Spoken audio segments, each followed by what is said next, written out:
I've been working with a high performance coach for the last 2.5 years. And one of the first things that we did together was help me derive my core values. It basically has my core values surrounding my profile and my mission statement down here.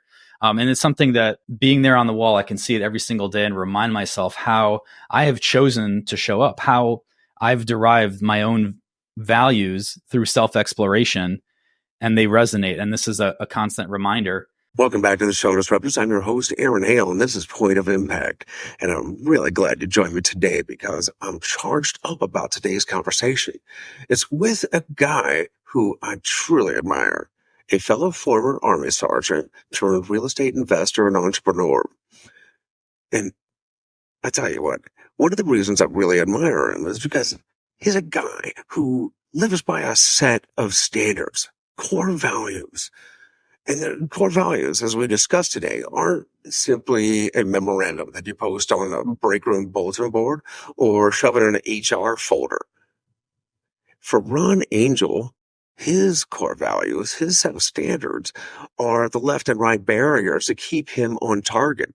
They're the guidelines infused in every action and every decision he does personally and professionally. And I'll tell you what, well, it's unconventional to start a conversation about entrepreneurship, real estate, and all that with a talk about a guy's gut issues. It was necessary. Because Ron Angel, he suffers from a disease that was making him more ill every single day just by eating everyday food. And he could have taken the easy way, as I know a lot of Americans do, by medicating, popping a pill that'll put a Band-Aid on the problem. But like most pharmaceuticals, many pills, they have potential long-term adverse effects. Instead, with the help of his family, Ron took a more difficult route. He completely changed his diet, and he put his disease into remission. It's the embodiment of health.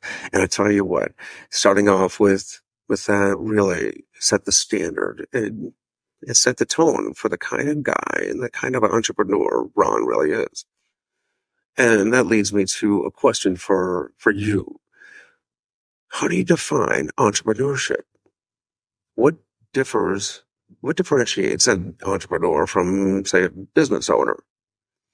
Now, the way I picture a business owner is somebody who operates a machine, right? You put in labor, put in something, and you get value back. It may be already operating. Maybe you buy into it. Maybe you inherit it. Who knows? But a business owner isn't, owner. Sometimes operator. Whereas an entrepreneur is a creative, is an inventor, is a connector of dots.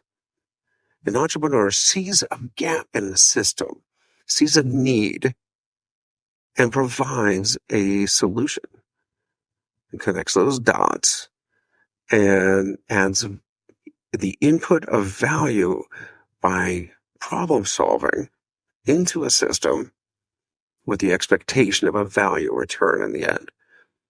And that's exactly the kind of person, the kind of entrepreneur Ron Angel is.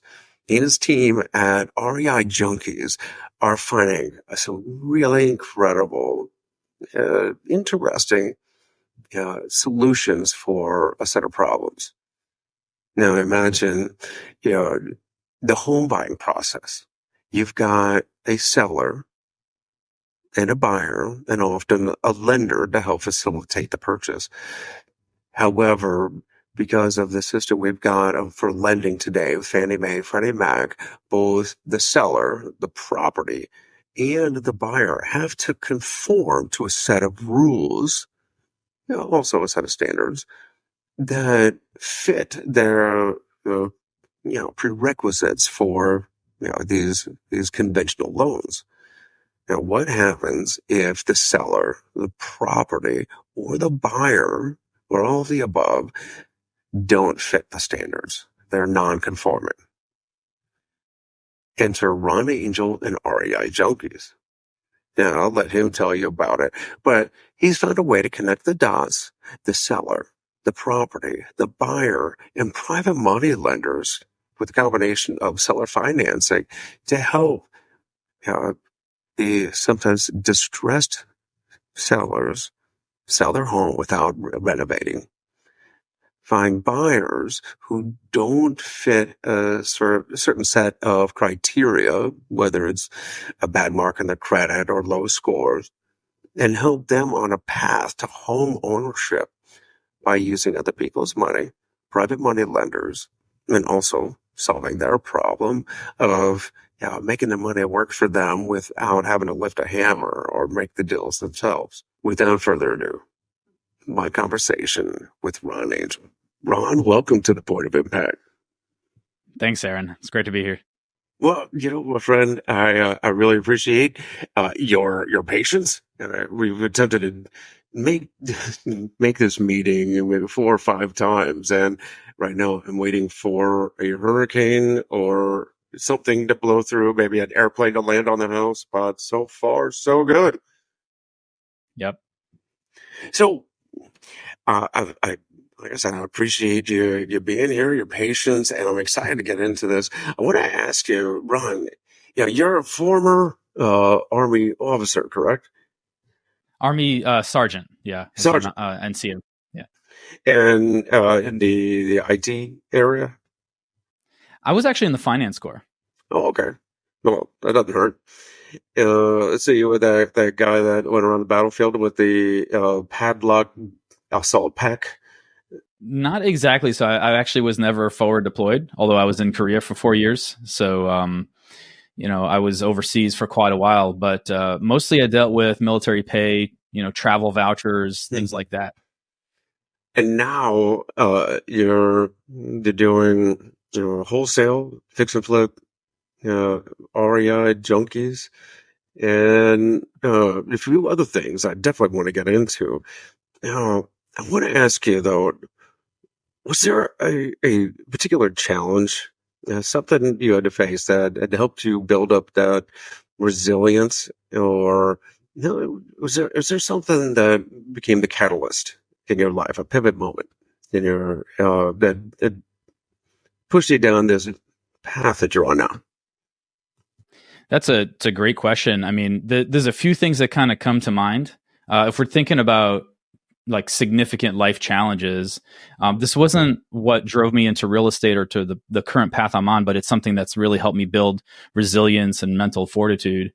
And it's not something I talk about a whole lot, to be honest. But as I was coming out of the military, and left the military and went to school to finish my degree and went into to work full time, I was suffering from some like abdominal issues that over time, over the course of a few years, worsened and got really bad to where I was diagnosed with Crohn's disease. So Crohn's disease is an inflammatory bowel disease that causes a lot of gastrointestinal issues, a lot of pain, bleeding, things like that. And it got to the point where I was hospitalized actually a couple of times and spent a couple of stints in the hospital just dealing with pain and bleeding and all that kind of stuff. And, the way that Crohn's disease is often and other inflammatory bowel diseases are treated these days, there's a set of like medications that people take. It's really a lot of the medicines are meant to counter the inflammation in the bowels and the gut. And so they'll put you on non-steroid anti-inflammatories, or if those don't work, they put you on these types of medicines called biologics that actually suppress your immune system. So that was the course that I was on for a while, that I was heading in that direction to have to take these medicines. But there's a lot of side effects that those medicines have, and some can even lead to cancer. Or at least there's some indications of that in the literature, and it's something I wanted to avoid. So I had learned about a very special diet called the specific carbohydrate diet, and I actually had heard about it through a friend of my mom's who also suffered from a similar disease, ulcerative colitis. And so the way this diet works is you basically can't have any sort of complex carbohydrates. And so no rice, potatoes, pasta, no processed sugars. Really the only carbs that you can have in your diet are from fruit. So simple carbs like fructose and glucose. And you have to eliminate everything else. So that was kind of a last ditch effort for me to try without, before going on these medications that I would have to be on for the rest of my life and, could significantly negatively impact me. I mean, they're immunosuppressants, so they suppress your immune system. And so what that diet entailed was basically couldn't go out to restaurants, had to only eat really home cooked food. And the way the diet works, it's kind of like probably forever you have to be on that diet. And there's no cheating. Like as soon as you start cheating, it stops working.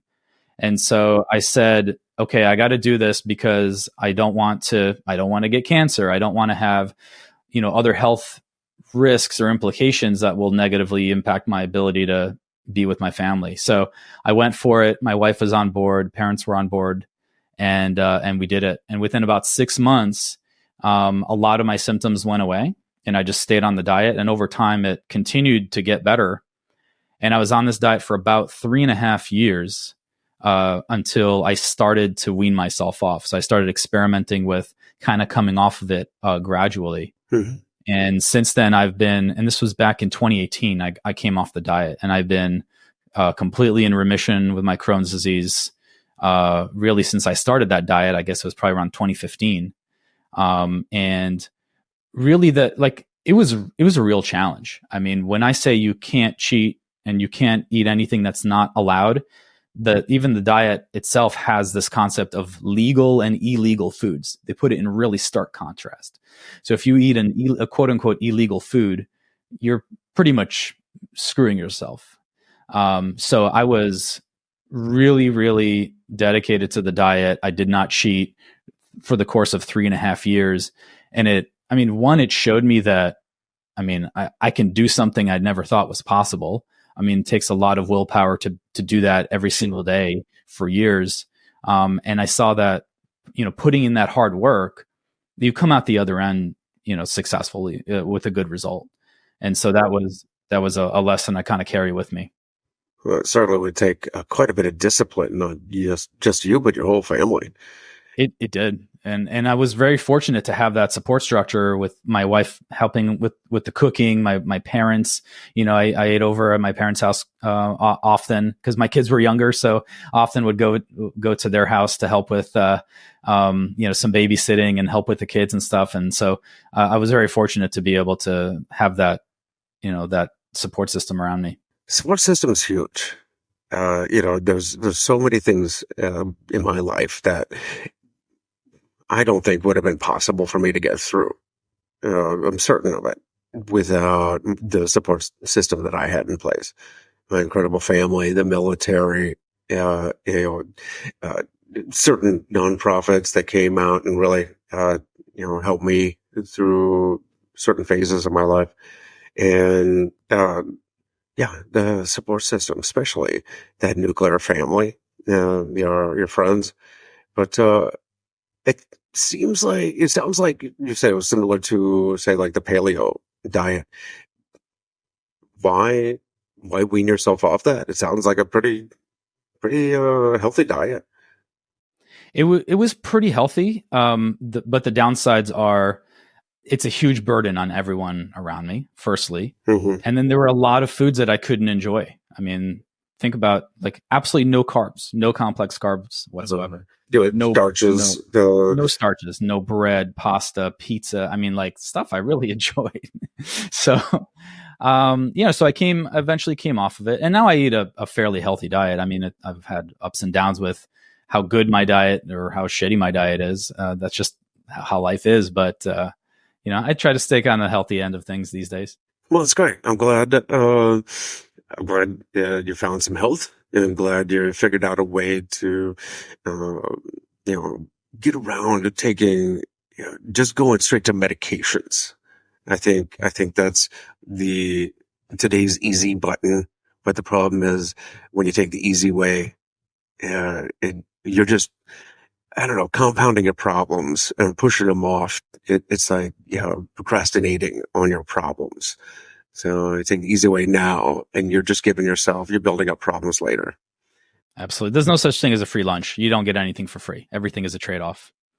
Yeah. Well, for me in diet, I just love eating absolutely everything. So that's why I secretly believe why I do endurance running, because I need to run like 3-4 hours a day just because of all the stuff I consume.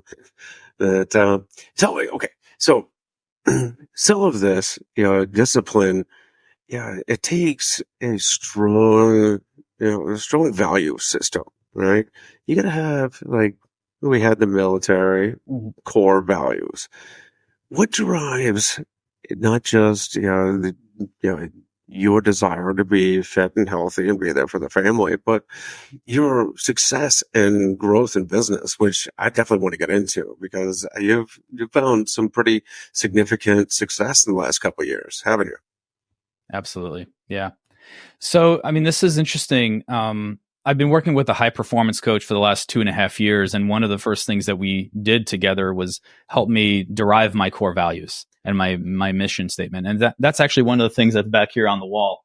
It basically has my core values surrounding my profile and my mission statement down here. And it's something that, being there on the wall, I can see it every single day and remind myself how I have chosen to show up, how I've derived my own values through self-exploration, and they resonate. And this is a constant reminder. And so my main core values, and there's other, obviously other things that I feel are important, but for my own words that I try to show up, is transparent, humble, and caring. And that's how I try to show up to everything I do. So transparency, I try to be an open book. That's why I'm very comfortable talking about things like, working through Crohn's disease, right? It's a, medical issue. And, but I feel like being able to share things like that can give value to other people, to serve as an example. But I try to have transparency. I don't try. I'll be really, really clear. I'm as transparent as I possibly can be in all dimensions. So I'm always an open book. And then humility. I know that I'm not perfect. I know that I have more to learn, and I always will, no matter how much I learn and how much experience I gain. I'm never going to know everything. And so I always try to show up and to any experience, knowing I don't know the answer, even if I have experience and I have a good idea about what needs to be done or what is actually happening, but being open to other input and feedback from others and things like that. And then caring, just trying to be there for people and, provide value and give of myself. That's excellent. Yeah. I've known in the past that every organization, at least any organization of a certain size, I guess, has a core value statement, a mission statement, vision statements. They plaster them up on the walls, say in the offices or in their quarterly reports. And what I think gets lost though is the feeling behind it, like almost like they're pages to be added to an HR file. We did the mandatory values statement. We'll repeat it every once in a while. How do you live those values, and how do you get your team to really believe? That's a great question. So like I've seen it done poorly. I've seen it done really poorly, where it's really just words on a poster on a wall.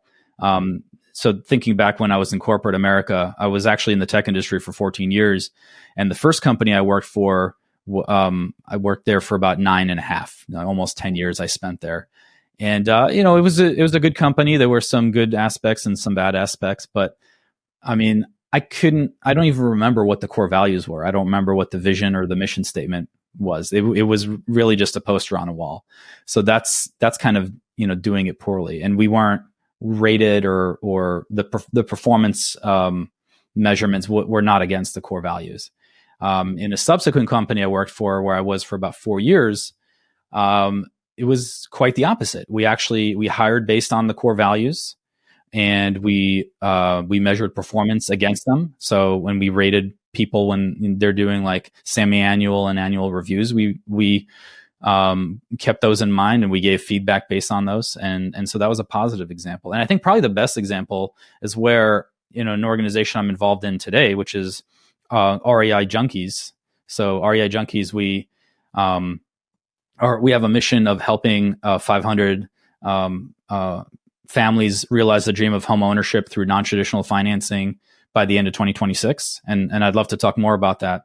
But we very much keep core values at the center of everything that we do. That's hiring, ratings, reward systems. We have weekly, we give an MVP award on a weekly basis to a team member. And that's based on core values. So people will nominate each other when they see somebody that's done something that is reflective of the core values, be it in the business or even outside. And so, that's core values done well. And I can tell you the core values off the top of my head: integrity, accountability, growth oriented, over deliver, and service, right? That's ingrained. And that's how everybody in the company shows up. And I've even fired somebody for having gone against the core values, where there was definitely an integrity issue. Within a few days, that person was let go. So we're pretty serious about it at REI Junkies. And, that's how we try to show up there. The book that comes to mind is Get a Grip.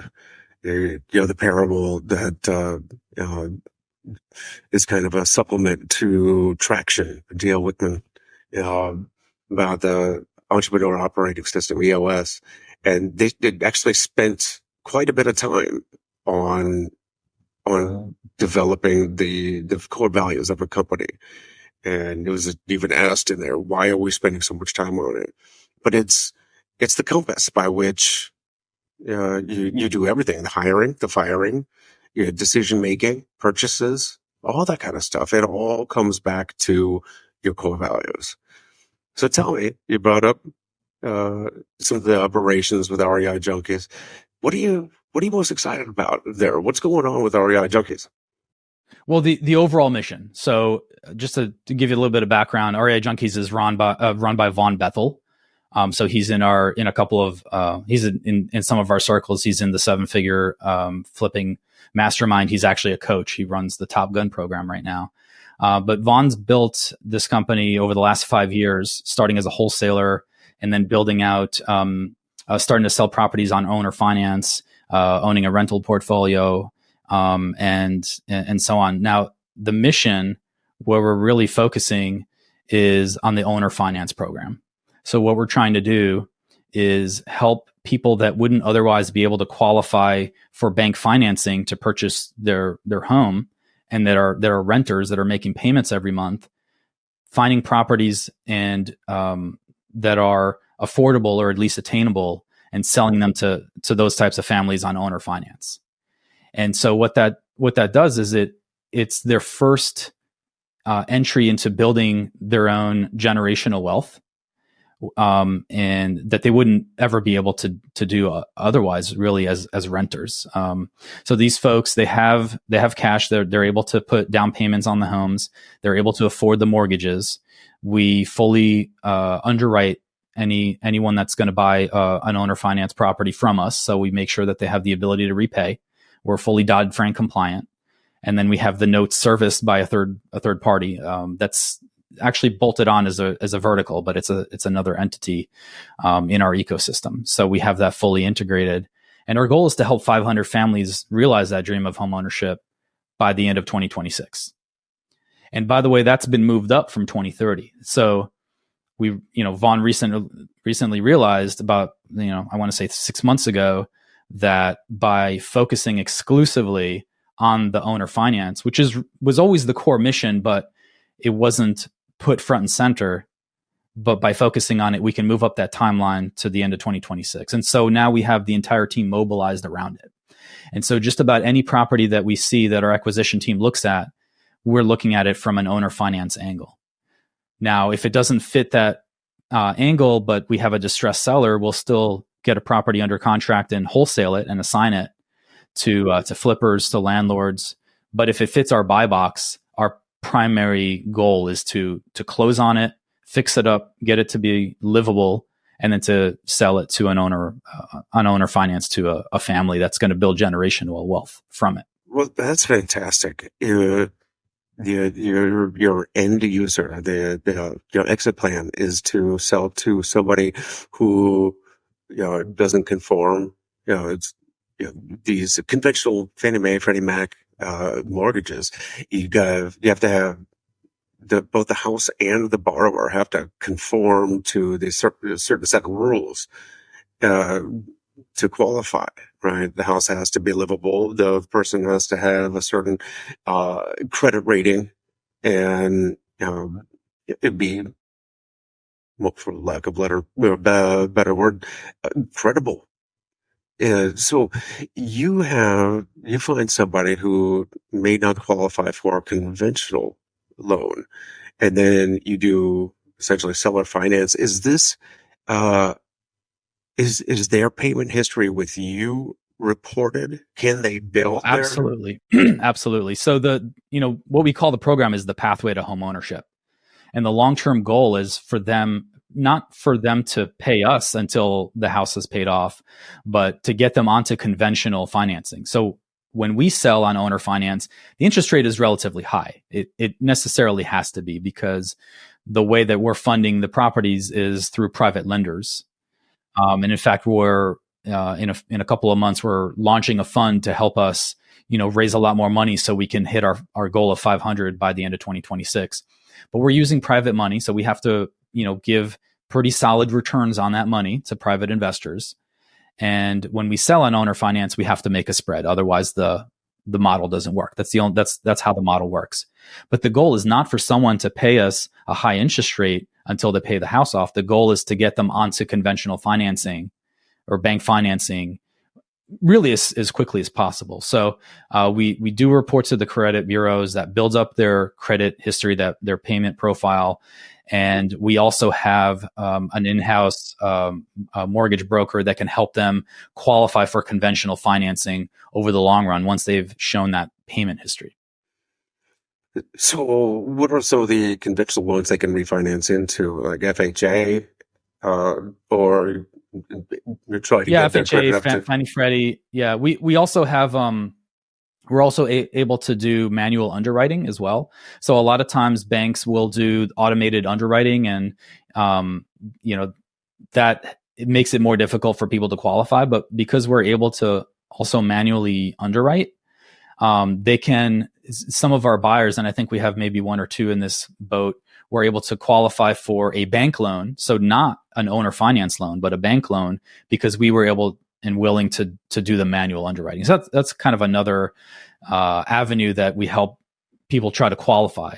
Like ultimately the goal, like the mission, is to help people build that, get that pathway to home ownership. It's not to maximize profits. Profits are great, but we're really more angled towards the social aspect, the community aspect, and the impact. Well, it seems right in line with the whole go-giver principle, where you lead with value first and expect the money to follow. And you're offering a service. You're filling a need, not just for the front end customer, the seller, who's it might be in trouble, distress in some form, but then also the end user, the end buyer, the person that might not qualify for a conventional loan, and you're getting them into a home and helping them build their credit up. And you mentioned your private lenders. Tell me about that aspect. How do they win? And who are you looking for there? That's awesome. And I really just kind of want to highlight that we're filling a niche in the marketplace that's I think untapped, that really there aren't a lot of players. I'm not aware of any others that are doing what we're doing. We're helping sellers, distressed sellers, get out of situations. We're helping our owner finance buyers to afford homes that they wouldn't otherwise be able to qualify for, and building their generational wealth. And like you said, and not to mention, we have 17, 18 full-time employees, and we're giving them jobs and helping them feed their family. And then the other aspect of this are probably the partners that help us the most to be able to do more volume is our private lenders. So our private lenders right now, we're offering first and second position liens on these owner finance properties. So it's for anyone that's familiar with private lending, it's a very typical setup where you're lending on a specific property. We give a promissory note and a mortgage. We put your name on the insurance as a beneficiary. Beneficial?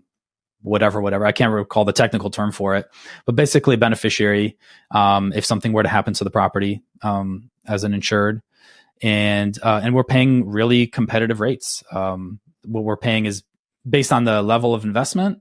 But the way that they win is, and I think this sets us apart from a lot of other, borrowers, is we're paying monthly payments. And that's the thing that we've gotten the most positive feedback, because we've gone back and interviewed lenders that have gone full cycle with us. They've invested and gotten their monthly payments, and we've gotten them out. We've refinanced them out. Is that they love the monthly payments, so they're getting basically mailbox money for having to do nothing, just investing their capital, and that's going right into their checking account or wherever every single month. And that's the thing that our lenders seems to love the most. Now, from the private lender perspective, I know that waiting till you're fully exited from a project before you see any return certainly takes a level of patience, trust, and maybe a little courage. So to get that monthly payment is probably a relief. And definitely comforting. So that's fantastic. Your private lenders, they lend on a specific property there, which it's secured to that property. Correct. Tell me though, I know in typical flips or BRRRR, this is similar to a BRRRR strategy, but when it comes to private lenders, I know typically they want a short-term exit.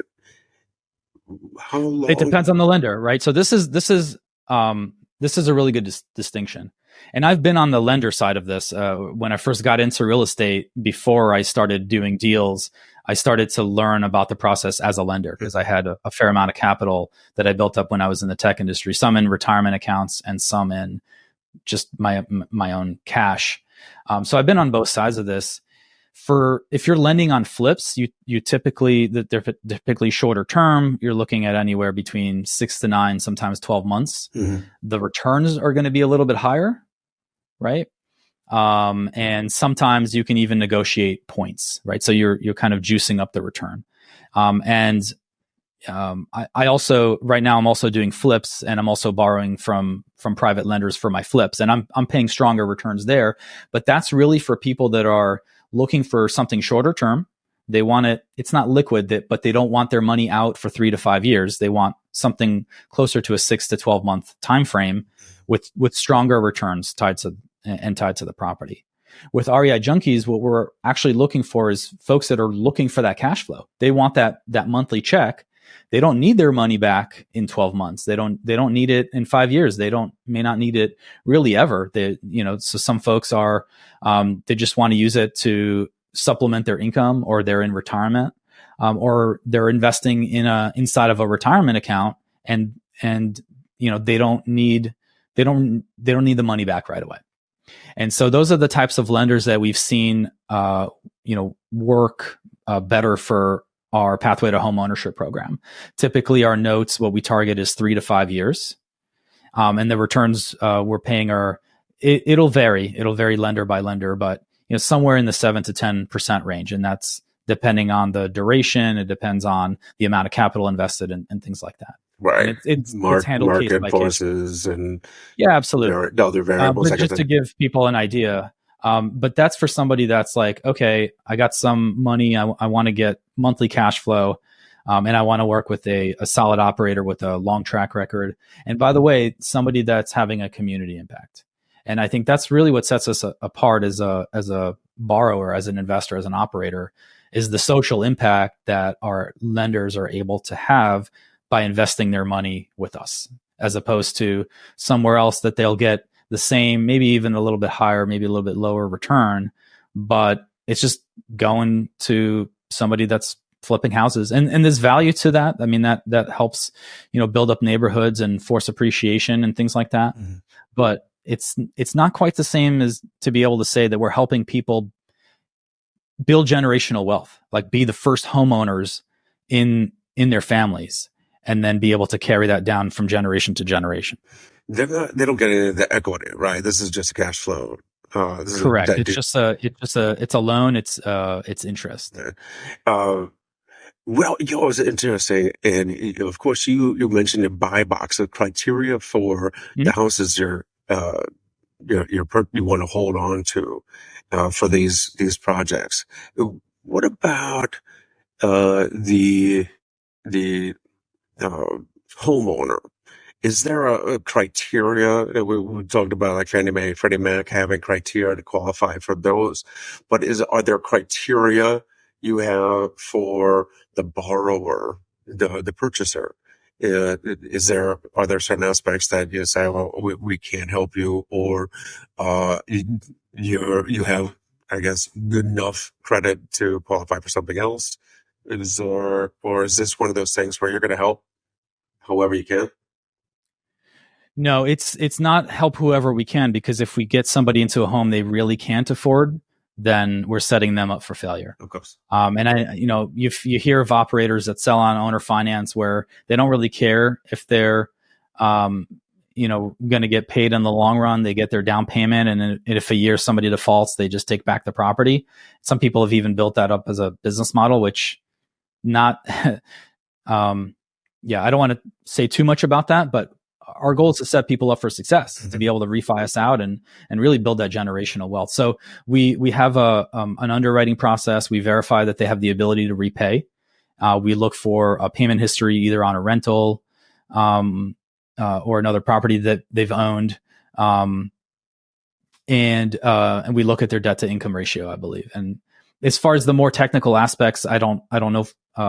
100% exactly what the criteria are, but we verify the ability to repay and their debt to income. It sounds similar to, say, the vetting qualifications for a long-term tenant in a rental.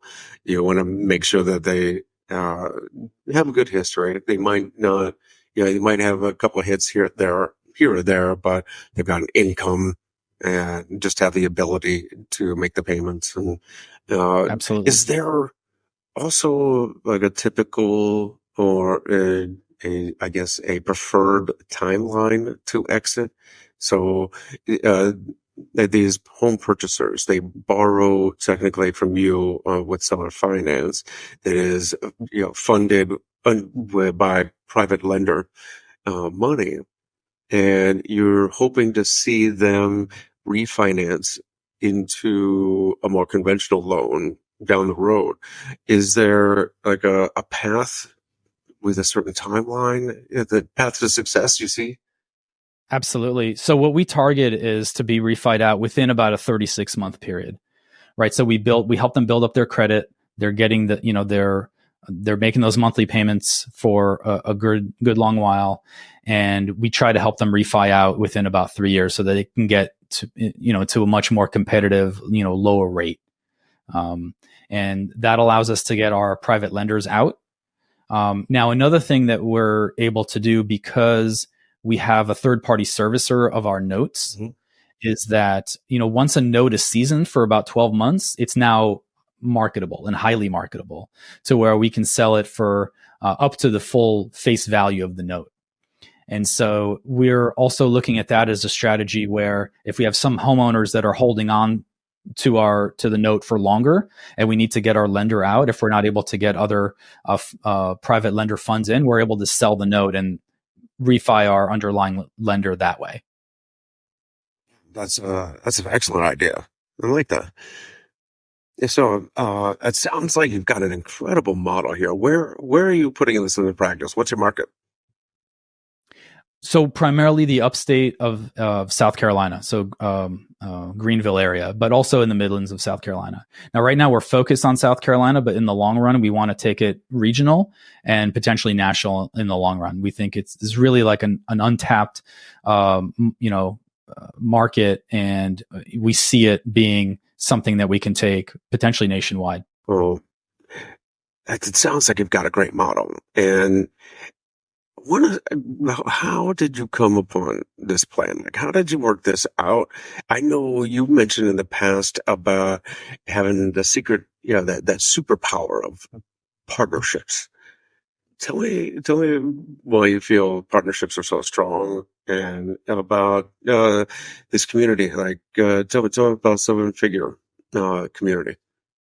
Oh yeah, absolutely. So I kind of fell into a partnership model over the last couple of years. I've only really been doing real estate full time for the last 2 years, maybe just over. And when I first started, I started as a wholesaler in Raleigh, North Carolina, and kind of struggled through it. Although I made it work, I was in the 7-figure mastermind to help me do that. So I was surrounded by other people doing it, great coaches, great curriculum and resources, great events to help me really ramp up and motivate me to push through the obstacles. And then, so I started to get some traction in 2022, but then the market shifted with interest rates coming up in 22. And so by the end of 2022, I was left with not a whole lot to show for the 8 or 10 deals that I did and the 200K of revenue that I made. And in 2023, I started retooling. So initially, I was retooling my wholesaling operation. And then I think it was February, March, I realized, you know what, I actually don't think I want to be a wholesaler anymore. I want to shift into other areas like capital raising, which is something that I was doing on the side as a private lender. I kind of knew that space and had built up a little, micro business there kind of organically. And so I started pivoting towards, looking at opportunities to raise capital for people or for even my own deals. And along the same time, I ended up partnering with another person in my market, North Carolina. We started looking for initially rentals, but then we realized that actually a lot of the deals we were looking at were good flip candidates. So we just started to start flipping. And for me, my role in that was the capital partner, right? So I was raising capital. I had some of my own. I have great credit rating, and I can easily qualify for hard money lending and do the gap funding myself or with private money. So I was the capital partner guy, and my partner is the boots on the ground, managing the contractors. He knows the construction process through and through. He's done a ton of flips, and so that was a really good partnership that we put together. Along the same timeline, kind of lagging by a few months, I developed another very similar partnership, very similar makeup, with me as the capital partner, the other is boots on the ground in Michigan, with another member of the 7-figure flipping mastermind.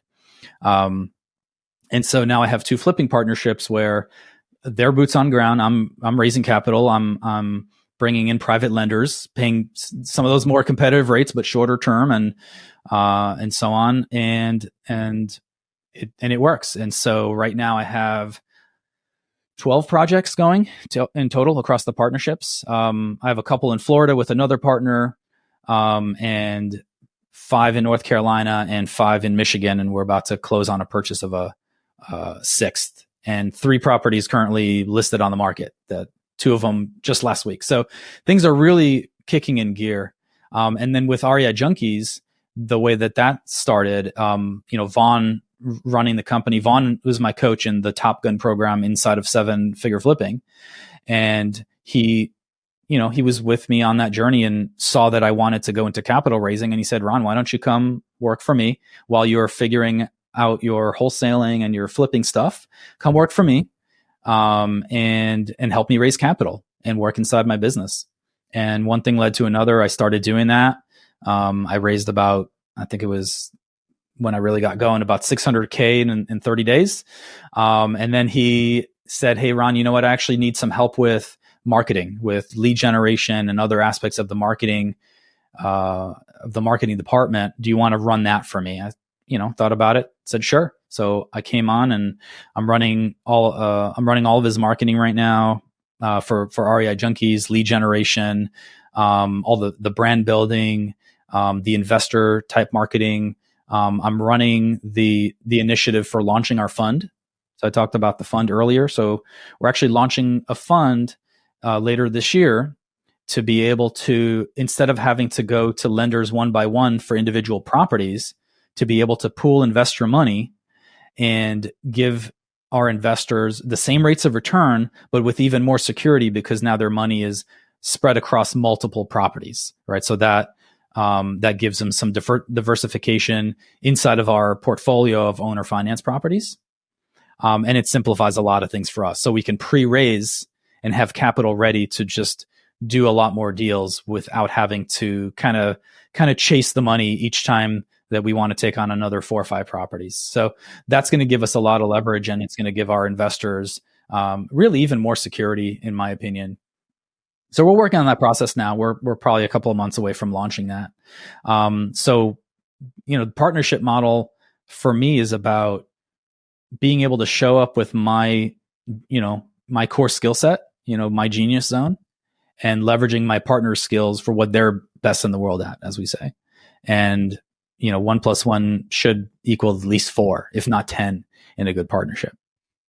Well, it sounds like I love the idea of diversification of risk, and because that's what a lot of people who aren't in real estate are afraid of, is that real estate is risky, but it's risk, and is I said diversification is your protection against a single point of failure. So when you've got one house, one builder, one buyer, one seller, there's a whole lot of single points of failure, and that's what people are afraid of. So the fund sounds like a fantastic idea to help allay some of those fears, diversify the risk across the multiple projects. And it also offers more freedom if somebody wants to exit versus waiting for a single property to kind of finish a complete turn. So you talked about this growth, and using partnerships to maximize the growth. But you've actually, we've talked in the past, and how unmitigated growth, you kind of went a little too fast in the past and had to scale back a little bit. Can you tell me about that? Yeah, no. So this was in 2022 when I first joined the 7-figure flipping mastermind, and I quit my job of 14 years to do that full time. I was probably too aggressive with how fast I wanted to move. I wanted to build a 7-figure business in my first year. And I mean, I had the template with 7 figures. Like, I knew what it needed to look like, and I knew how much money I would need to spend on marketing and what the team would need to look like and all that. But theory and practice are two different things. And building a business is not just like, oh, let me hire a bunch of people and throw some money at marketing and everything will be great. It just doesn't work that way. So, now what did happen was I did start getting some success. I was in a very competitive market. So it took a while till I got my first deal, and by the way, learned a bunch of skill sets that I never had, like, lead management, lead generation, and then sales. Like, sales is a huge kind of, we'll call it not my strength, but I learned that skill. And so it took about 5 months till I closed my first deal. And then I closed the second one a couple weeks later or 3 weeks later. And then I started to build up momentum. And at that point I was like, great, this is working. I got some money back in the bank, refilling the coffers. I can put more money into, or at least to sustain the level of marketing I'm doing. Let me hire an acquisition manager. I interviewed acquisition managers. I like 2 of them. So let me hire both. which is insane. I hired one for acquisitions and the other for dispositions. Cause like, oh, these are two great people. Let me get them in. Let me increase my cold calling spend. Let me hire 2 more cold callers and a lead manager. And I already had an admin. So I found myself with a team of like 6 plus me. So 7, which is, you can arguably run a 7-figure or multi 7-figure business on that type of staff. And I was only on pace to do maybe 10, 12 deals. For me at the time, I was like, okay, this is okay. It's sustainable and it's going to give me a point from which I'll be able to grow and scale with this team. So like, fine, let's go. But then the market shifted, right? Interest rates started creeping up. I was wholesaling, my buyer pool dried up. A bunch of properties that I had under contract that were deals at the time, when the buyers started drying up and they wanted much deeper discounts, they were no longer deals. I had to cancel a bunch of contracts. I had to, go back on my word on a few sellers that I told them I'd be able to sell their property. So that wasn't fun. And I had to let go of staff. So that was me being hyper aggressive with how fast I wanted to move. And at each of the components I had built out, the lead generation, lead management, acquisitions, dispositions weren't really in a very good place before kind of moving on. I was like, okay, let's just go. Let's hire everybody and we'll figure it out, instead of being more methodical about, okay, I've now checked this box. This role is in a really good place. They're operating. I'm still going to monitor them and keep track of their KPIs and coach them and help to build them up. But now I can focus on the next thing. Okay, let me build up Dispo. And so on and so forth. I didn't do that. I was like, let's just go. And it all came kind of crashing down. Now, if the market hadn't shifted, who knows what would have happened? I think I was still way, ahead of skis and would have had to pull back anyway.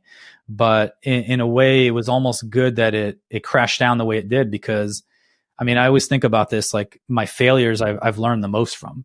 And so I learned, okay, I'm not going to do that again. And what was it specifically that I did wrong, and how would I do it differently the second time? And it's not to say that what I've learned and the approaches I would take now are perfect or would even necessarily work, but I've certainly eliminated a bunch of things that I know I should never do again. When things go your way and they're easy and you just find success, you don't really learn anything, and you don't see your weak spots, right? You don't know you have a blind spot, right? And it's the way when things get difficult is when you get stronger, and you got to do discipline becomes important. So and I tell you what, I know that feeling of having to cancel a contract. I hate that. It feels like going back on your word, right? Yep. I don't ever want to do that again. It's like mishandling or losing investor capital. I want to treat a contract just like I treat borrowed money, like it's grandma's money, right? It's like grandma's house. And yeah, it's true. Yeah. And what I think you're doing now is extremely, it's commendable. You're offering a lifeline to the sellers, to the buyers, and a place to plant the money for your investors. Absolutely. And it came through a little bit of through some growing pains. For sure. But that's how we learn. So, tell me, what are the plans in the future? You're building this fund, start growing out your operation in South Carolina to go nationwide. That will definitely take some scale. What are the next steps? Yeah. So let's say in my flipping business, or my flipping businesses, my goal is to do 20 deals this year total, across the partnerships. I think we'll exceed that, but that's kind of another thing I've learned is, rather than setting really ambitious goals, especially in the short term, to kind of keep them a little bit more reasonable to make sure that I hit them. Because what happens is, if you set a lofty goal and then within a couple of months you see, oh, I'm never going to hit that, your motivation kind of dries up because like, well, I'm not going to hit it anyway. But setting more realistic goals, it's like, okay, let's go. So I'm doing that with my flipping business. So trying to do 20 this year. And then on the REI Junkies side, we're launching the fund, and we're trying to do, not sure how much, what our goal is for the year. I think we want to do another 50 this year as we're scaling up and raising for the fund. And for the fund, we want to raise $25 million in the first 12 months after launch.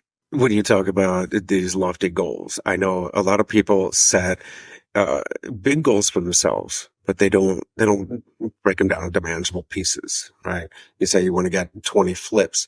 How many is that per quarter? What do you need to do? What are the steps you need to take today and this week to pace yourself to get to that objective? So a lot of people, they don't break it down. They don't do the work involved in the goal setting alone. Mm-hmm. They just set this big, vague number, and then as the deadline or time goes on, it just kind of feel guilty, and it's kind of a self-defeating thing. So, how do you plan for that? How do you and your team do the goal setting? How do you create the environment to reach reach these big goals? It's a great question. So first, we do start with the long-term vision. We start with, where do we want to be in 10 years? Where do we see this company? And that just gets everybody really aligned and focused on like, okay, we have our work cut out for us, but it's in 10 years, right? So now we can start breaking it down into manageable pieces. So we basically will come up with goals for the year, how many we're trying to do, like total money raised, number of deals that we're trying to do. And then we break it down quarter by quarter. And so we follow a process called the 12-week year. And in the 12-week year, you're looking at things in, a 3-month period. So 12 weeks. And you're saying, okay, what are the goals that we're trying to hit by the end of this quarter? And then we break it up into, okay, so we have the goal. This is what we're trying to achieve. Let's break it down into individual actionable steps of how we're going to achieve that. And then we map it on to the 12 weeks. It's like, okay, what are the deadlines for each of these things? And sometimes those things are just day-to-day activities, like, number of leads we need to generate each week, number of calls, number of offers we need to make, that kind of stuff. So just like activity or leading indicators, leading KPIs of like, what are the inputs that we need to do? And some of them are actual kind of milestones, like with the fund, for example, by when do we need to have the private placement memorandum drafted with an SEC attorney for review, right? So that will be like a milestone. And we break it up, we map it out onto the 12 weeks that we have in the quarter. And we look at that every single week. So in our leadership team meetings, our weekly meeting in REI Junkies, we will do a rock review. So these goals, we call them rocks. This is a concept by Stephen Covey. So we do a rock review and we look at, okay, what are the individual tasks? What's coming up? What's the due date for the next thing for each member on the leadership team? And how are we looking? Are we on track? Are we off track? If we're off track, what are we doing about it? That kind of stuff. And we will go into problem solving mode when things are off track to like, okay, how do we get this back on track so that we hit those goals for the quarter? Because if you hit that quarter's goals and then you hit the next quarter goals and then you hit the next quarter goals, that 10-year time frame you can potentially compress down into a few years. If you're constantly moving the needle, the